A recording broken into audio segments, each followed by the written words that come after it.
Hello everyone. Today our topic is Salesforce automation. Before getting to know about Salesforce automation, we need to know first what is a sales process is. A sales process is a systematic methodology for performing product or service sales. The reasons for having a sales process include seller and buyer risk management, achieving standardized customer interaction in sales, and scalable revenue generation. Specific steps in sales processes vary from company to company, but generally include the following steps that I discussed right now. Sales lead, qualified prospect, need identification, closing, deal transaction. From a seller's point of view, a sales process mediates risk by stage gating deals based on collection of information or execution of procedures that get movement to the next step. These control sellers' resource expenditure on non-performing deals. Ideally, these also prevents buyers from purchasing products they don't need, though a such benefits requires ethical intentions by the sellers. Because of the uncertainty of this assurance, buyers often have a buying or purchasing process.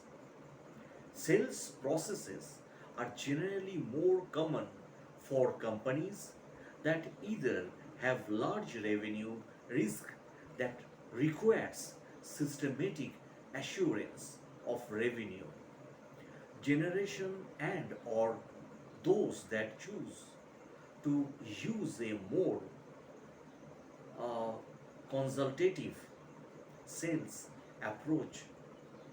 Strictly, even an effective or retail sales process can be described by steps of an ideal sales process, though some of the steps may be executed quickly.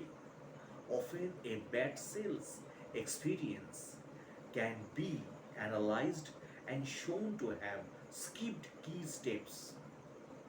This is where a good sales processes mediates risk for both buyers and sellers. Many companies develop their own sales process. However, of the shelf variation or version are available from companies.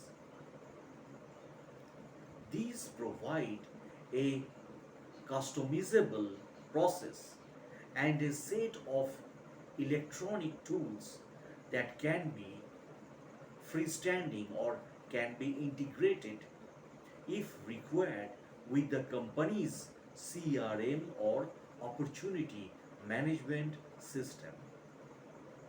Now, sales process management.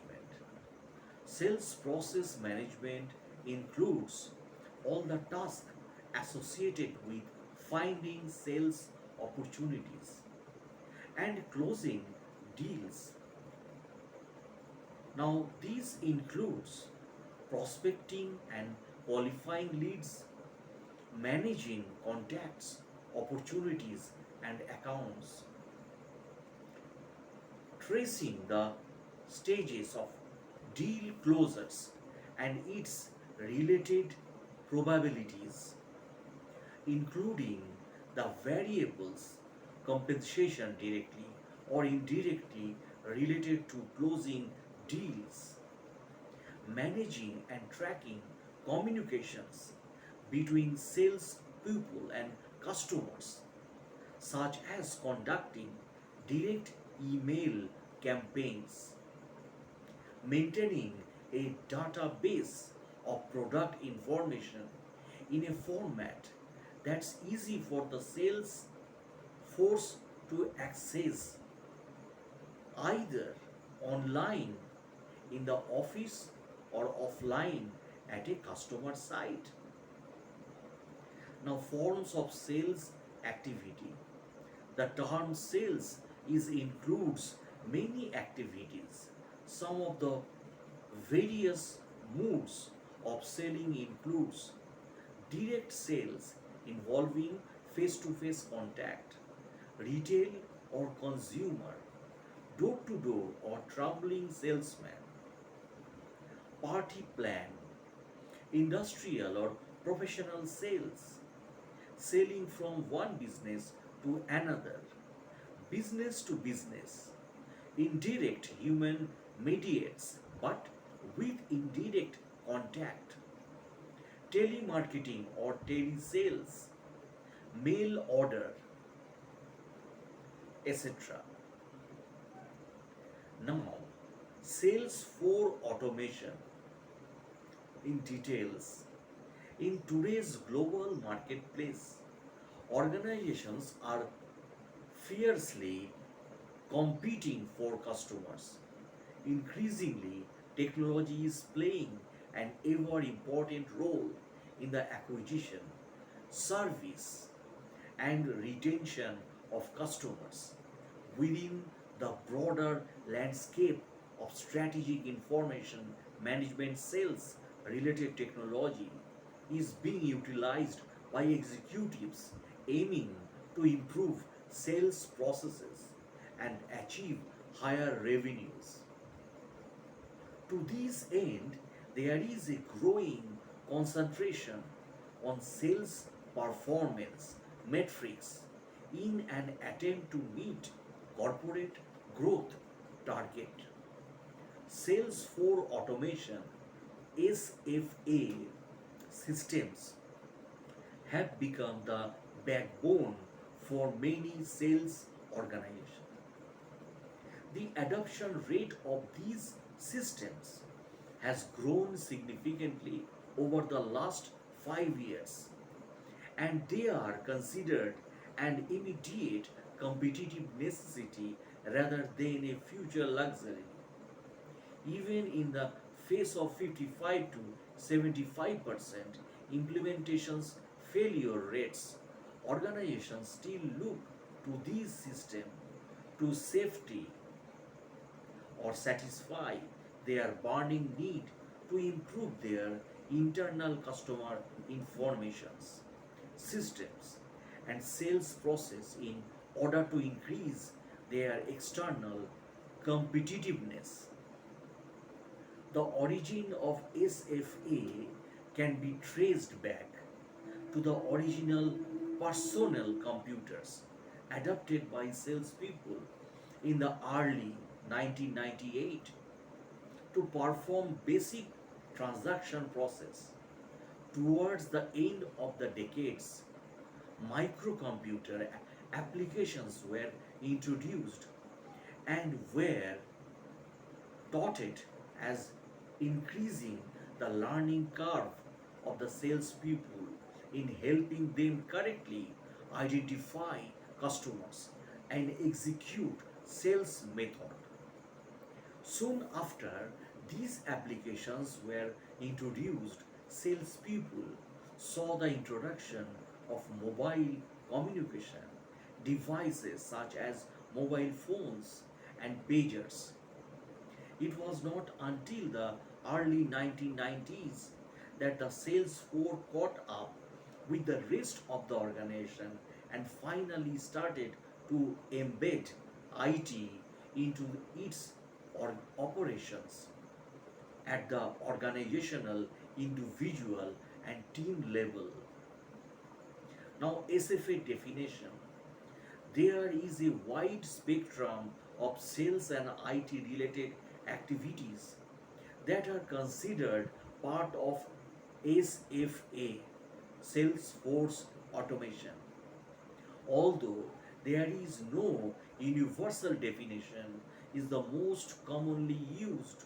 Salesforce automation involves converting manual sales activities to electronic processes through the use of various combinations of hardware and software applications. This paper will use this definition as the framework to review previous research and to orientate the proposed methodology. Now, organizational level, the underpinning question that organizational level analyze aims to answer is whether there are any organizational benefits from SFA, and if there are, what are they and how are they achieved and maintained. First, it empirically found a positive relationship between the functional breadth of the SFA, buying committee, and overall organizational system benefits. Additionally, firms that had the combined intent to improve both operational efficiency and to establish a strategic competitive edge proved to have greater payoff than simply these who aim to automate manual selling tasks. These findings further contributed to SFA research and presented the questions of economically qualifying or quantifying sales for automation, facilitate improvements, improving an organization's efficiencies was the overriding factor behind initiating SFA projects. Paradoxically, the majority of respondents could not expand on improved efficiencies when asked to do so. Suggestions for further work shifted towards investigating post implementation situations and field sales representatives' experience relative to their performance. Considering these two important studies, we can see that the sales for automations research focus quickly encompassed a wide array of topics. The most recent organizational study evaluated the distance between management and the sales force in terms of their respective perceptions of sales for automations, planning, communication, and evaluation.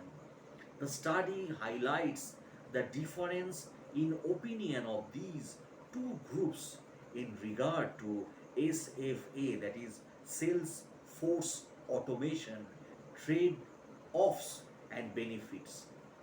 Although both had the same goal and increased efficiency, both projected different effective or effects from the system. Management sought increased sales with less sales people versus the sales persons view to increase individual sales through activity automation.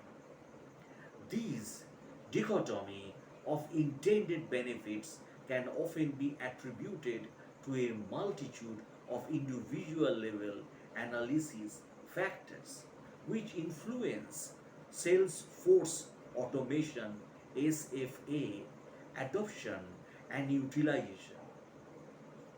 Now, individual level SFA research at the individual level has become a multi-dimensional research area.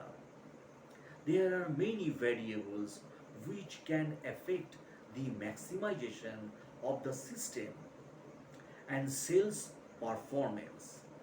The highest sales procedures were those that rated high on acceptance, positive attitude towards new technology, and also a number of years of experience. Overall, a strong connection between a salesperson's attitude tied towards using new technology in the day to day activities and years of experience in relation of sales success existed. A study investigated attitude factors that impact sales level of Salesforce automation. Infusion was defined as the extent to which the salesperson fully utilizes SFA, sales force automation, to enhance her productivity. The factors reviewed included personal innovativeness, perceived usefulness, attitude toward new system, compatibility with current system, facilitating consider conditions, subjective norms, and ease of use. The relationship of these factors was mapped to development or dependent outcomes of levels of intention to use and infusion of use of this new SFA system. The two key results of this work were important managerial considerations.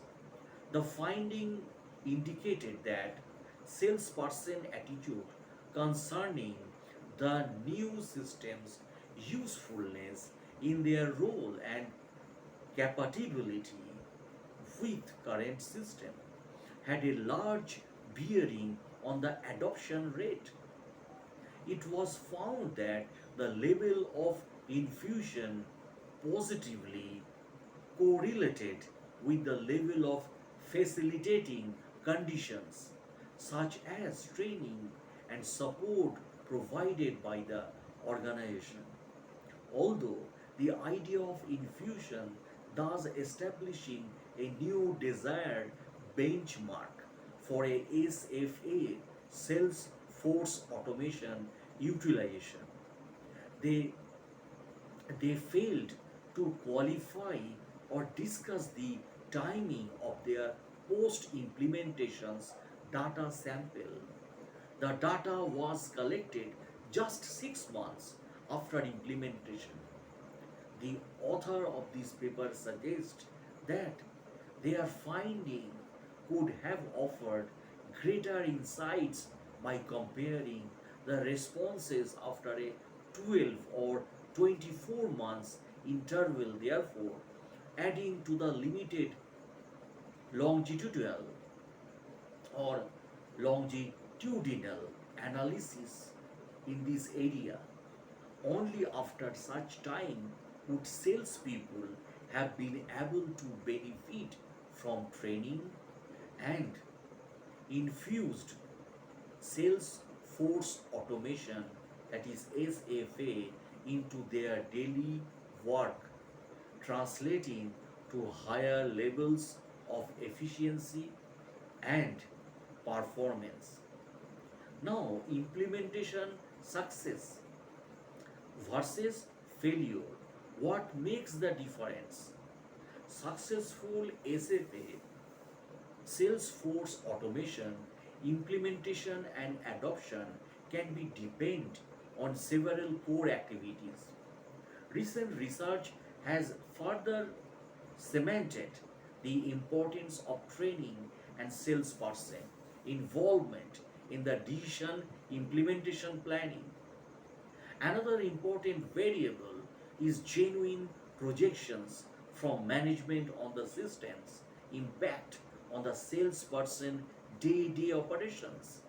This is directly related to the first step of adoption model.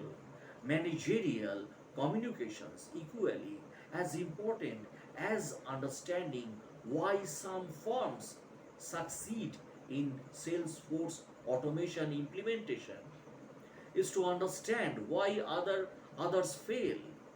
A recent study offered valuable insights into how not to manage Salesforce automation. investigated SFA adoption through the identify theory framework. Logically, salespeople are often more autonomous than other members of the enterprise. As such, they react differently to organizational changes, such as SFA. Suitably, they focus on specific elements that make up the salesperson's identify, which contribute to and are impacted by their level of adoption. Now, relationships between individual perceptions of technology, comprised of individual traits, dispositions toward technology, role, perceptions, and organization characteristics, and their professional state on the percent technology fit and measured to the extent to which these relationships influenced both subjective, such as job satisfaction, and the objective, for example salesperson retention. Alarmingly, the results indicated that initial enthusiasm and adoption of the system quickly decreased following the initial training and implementation, and ultimately resulted in increased rejection of the system by the sales force. Their analysis highlighted the fact that if SFA, if Salesforce automation is not supported in an ongoing manner, it can lead to low levels of person technology fit. This in turn can lead to wider organizational problems such as poor job satisfaction and ultimately salesperson turnover. This critical business problem is one of that requires analysis at the organizational, individual, and team level. So that's the end of the video, my friends. If you like my blogs, please subscribe and share my channel. Thanks again for your precious time.